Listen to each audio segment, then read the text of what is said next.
The storyline really picks up over here with the United States' involvement in the war. 3 years after the beginning of World War I, the United States entered battle, April 1st, 1917, joining the Allied forces against the Central Powers. It was a war about alliance, imperialism, and patriotism.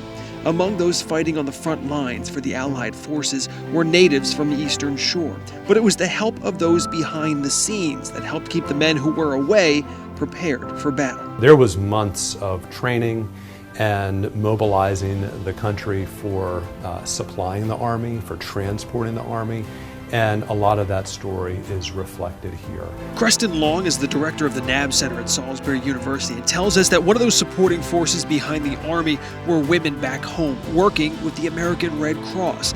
Now, before the Red Cross headquarters moved to the nation's capitals, the main chapter was located here on the Eastern Shore. Inside the Nabb Center's World War I exhibit, you'll find donated artifacts from the historical chapter, including an old nurse's gown and an old wooden wheelchair. Women behind the lines of battle were also involved in industrial work.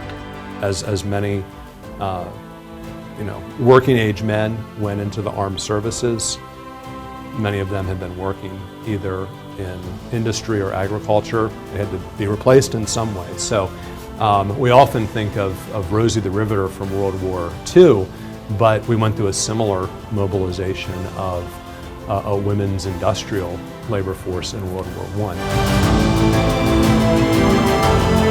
An often overlooked group of war heroes fighting in country were African American soldiers. There were a couple 100,000 African American soldiers deployed in the war effort. And of them, about 80% were in what we'd call sort of support type roles, but that left about 20% that were deployed as soldiers. And one of those soldiers was Sergeant William A. Butler. Originally from the Western Shore, Butler moved to Salisbury and married before heading to Harlem to join an African American service army. We didn't have an African American regiment here, so he went up to Harlem and enlisted in what was then called the 15th New York Regiment. The regiment was later federalized, and Butler became a part of the 369th Regiment, enlisting in the war alongside France in 1916.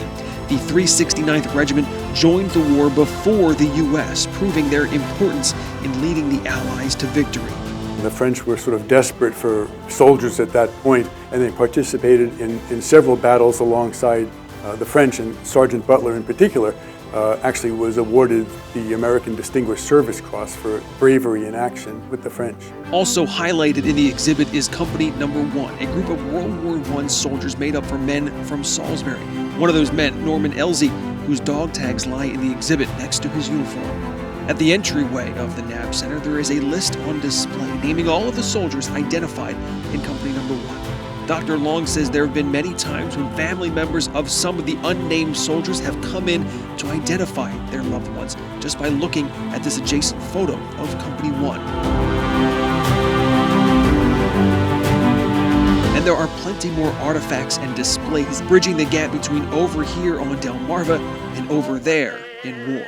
It's something that has passed from our own living experience, so this is our effort to memorialize it. The Yanks are coming, the drums humming everywhere, so prepare.